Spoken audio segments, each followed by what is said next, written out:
In the tumultuous year of 1900, the United Kingdom was experiencing its peak moment in the world power list.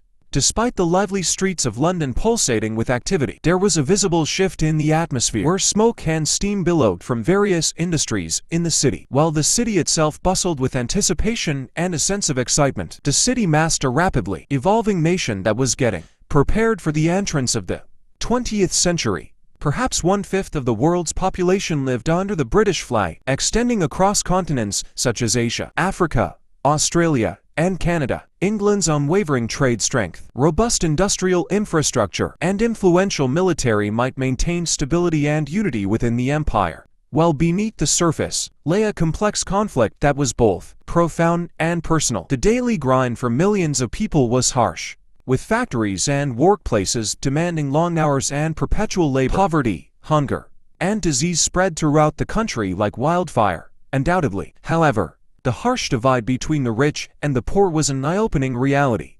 As the wealthy residents of opulent mansions overlooked their lavish homes, two key issues came to the forefront: empire and power. An intense debate surrounding London's future in distant wars consumed Parliament, as the number of working people who wanted a voice increased. Reformers and early labor movements made significant efforts to fight for better working conditions, which ultimately laid the foundation for a welfare state. Workers' rights and early typewriters were creating a future that was impossible to predict, and typewriters adding an edgy touch to the dawn of a new technological era.